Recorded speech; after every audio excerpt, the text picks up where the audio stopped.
அனைவருக்கும் வணக்கம். இந்த வீடியோ பதிவுல ஸ்டாட்டிஸ்டிக்கல் குவாலிட்டி கண்ட்ரோல் அப்படின்ற ஏரியால இருந்து ஒரு எக்ஸாம்பிள் பார்ப்போம்.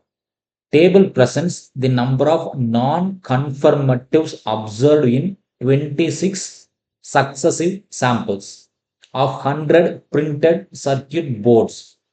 அப்போ ஒரு பாக்ஸ்ல எவ்வளோ ஐட்டம்ஸ் இருக்குன்னா 100 ஐட்டம்ஸ் இருக்கு, 100 சர்க்யூட் போர்ட்ஸ் இருக்கு.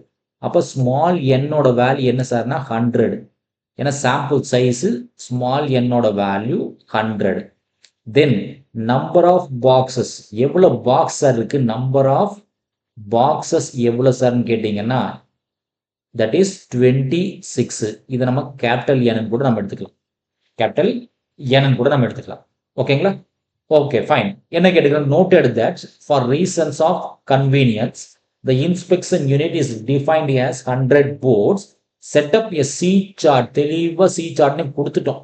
அப்போ ப்ராப்ளமே கிடையாது, நம்ம C chart டைரக்டா போட்டுக்கலாம். இல்லைன்னாலும் எதுவுமே கொடுக்கலனாலும் இங்க நம்ம C chart தான் சார் பாசிபிள், C தான் பாசிபிள். ஏன் சார் P chart போட முடியாதுன்னு கேட்டா P chart போட முடியாது. ஏன் சார் P chart போட முடியாது? Number of observation in each board பார்த்தீங்கன்னா 100 தான் கொடுத்துருக்குறோம். ஈக்குவல் சாம்பிள் சைஸ் தான் கொடுத்துருக்கோம். அப்போ பியும் பாசிபிள் தான், n into பியும் பாசிபிள் தான் அப்படின்னு நம்ம ஒரு கெஸ் கொடுக்கலாம். ஸோ பியும் பாசிபிள் இல்லை, என்பியும் பாசிபிள் இல்லை. ஏன் சார்னா பி அண்ட் எம்பி பார்த்தீங்கன்னா நம்பர் ஆஃப் டிஃபெக்டிவ்ஸ் இருக்கணும், நம்பர் ஆஃப் டிஃபெக்டிவ்ஸ் இருக்கணும். நம்பர் ஆஃப் டிஃபெக்டிவ்ஸ்னா அந்த சர்க்யூட் போர்டு டேமேஜா இருக்கா இல்லையான்னு மட்டும் தான் பார்த்துருக்கோம். இங்க நான் கன்ஃபர்மேட்டிவ்ஸ் கொடுத்துருக்கோம். அந்த சர்க்யூட் போர்டு சரியான போர்டு இல்லைன்னு சொல்லிட்டோம். எதனால சரியான போர்டு இல்லைன்றதுக்கு n நம்பர் ஆஃப் ரீசன் நம்மளால சொல்ல முடியும். டேமேஜ் இருக்கலாம், சர்க்யூட்ல ஏதாவது மிஸ்டேக்ஸ் இருக்கலாம், சரியா பிரிண்ட் ஆகாம இருக்கலாம். இது மாதிரி நிறைய ரீசன்ஸ் நம்ம சொல்லலாம். அப்ப இது என்னன்னா, இது நான் கன்ஃபர்மேட்டிவ்ன்றது நம்ம டிஃபெக்ட்னு தான் எடுத்துக்க முடியும், டிஃபெக்ட்ஸ்ன்னு தான் எடுத்துக்க முடியும், டிஃபெக்டிவ்னு எடுத்துக்க முடியாது. சரிங்களா? டிஃபெக்டிவ் அதாவது கன்ஃபார்ம் பண்ணல, அந்த சர்க்யூட் போர்டு டெஸ்டிங்ல கன்ஃபார்ம் ஆகலை, அதனால நான் கன்ஃபர்மேட்டிவ்ல தான் இருக்கு. எதனால கன்ஃபார்ம் ஆகல நம்ம சொல்லலை, அதனால n நம்பர் ஆஃப் ரீசன்ஸ் இருக்கலாம். அப்போ இதை டிஃபெக்ட்ஸ் தான் நம்ம எடுத்துக்க முடியும். அப்போ C சார்ட் தான் பாசிபிள், ப்ரொபோர்ஷன் ஆஃப் டிஃபெக்டிவோ இல்ல ஆவரேஜ் ஆஃப் டிஃபெக்டிவோ பாசிபிள் இல்லை. அதாவது P chart NP chart possible இல்லை. சரிங்களா? அப்போ ஒரே ஆப்ஷன் நமக்கு C சார்ட் மட்டும் தான் பாசிபிள். அப்போ C சார்ட்டுக்கான ஃபார்முலா எழுதுங்க. ஸோ C சார்ட் தான் possible, C chart. So C சார்ட்டுக்கான ஃபார்முலா என்ன சார், அப்பர் கண்ட்ரோல் லிமிட்டா இருந்துச்சுன்னா இதனோட ஃபார்முலா என்ன சார்னு கேட்டீங்கன்னா C பார் பிளஸ், அப்பர்னா பிளஸ் போடுவோம், 3 times square root C bar போடுவோம், 3 டைம்ஸ் ஸ்கொயர் ரூட் C. அவ்வளவுதான் சார். லோவர் கண்ட்ரோல் லிமிட்டா இருந்துச்சு அப்படின்னா C பார் மைனஸ் போடுவோம், 3 டைம்ஸ் ஸ்கொயர் ரூட் C. அவ்வளவுதான் சார். இப்போ நம்மளோட எய்ம் என்னன்னா அந்த C பார் ஃபைன் பண்ணணும். அது எப்படி சார் அந்த C பார் ஃபைன் பண்றது அப்படின்னு கேட்கலாம்.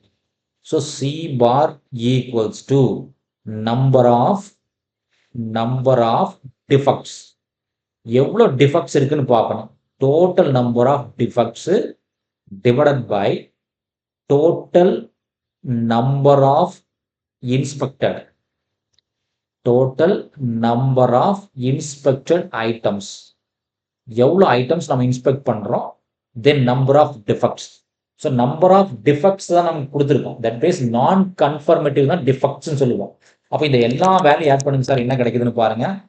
21, 24, 16 இது மாதிரி ஃபுல்லாக ஆட் பண்ணிட்டே வரும் இல்லைங்களா?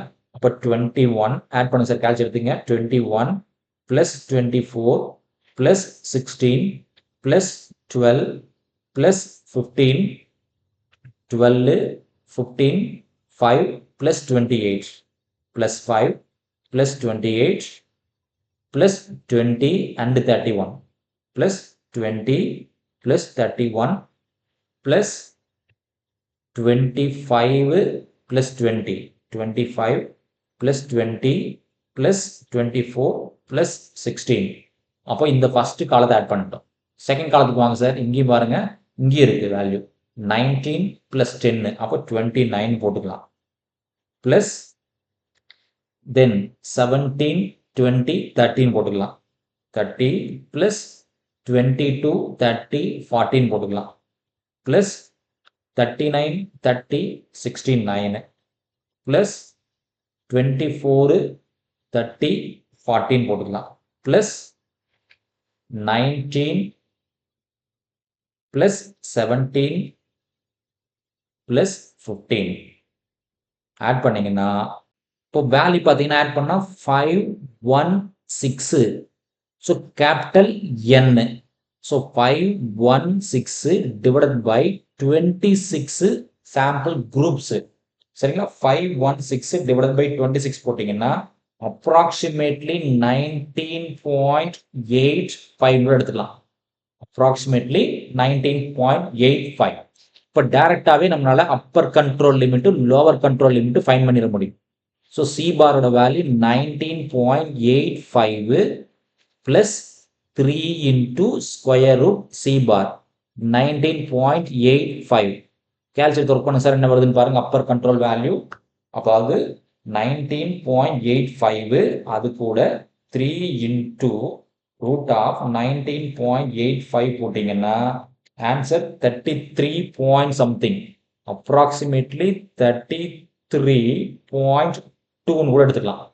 த சேம் டைம் இதனோட value 19.5 minus 3 into root of 19.85 எடுத்தீங்கன்னா இதனோட வேல்யூ என்ன வருதுன்னு பாருங்க.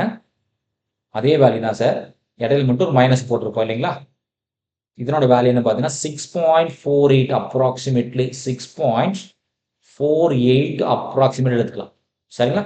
ஸோ ஃபைனலாக நம்ம கையில் அப்பர் கண்ட்ரோல் லிமிட்டோட வேல்யூ 33.2, லோவர் கண்ட்ரோல் லிமிட்டோட வேல்யூ 6.48. பார்த்தீங்கன்னா வேல்யூஸ் நம்ம ஒரு டைம் பேஸ்ட் பண்ண நம்மளோட கன்வென்ட்டுக்காக பேஸ்ட் பண்ணிக்கிறோம். இப்போ செக் பண்ணி பாருங்க. Lower control limit value 6.48. அப்போ எல்லா வேல்யூ 6.48 விட அதிகமாக இருக்கணும். ஸோ எல்லாம் 21, 24, 16, 12, 15. ஆனால் இந்த இடத்துல பார்த்தீங்கன்னா சாம்பிள் 6ல் பார்த்தீங்கன்னா வேல்யூ 6 விட லோவாக இருக்கு.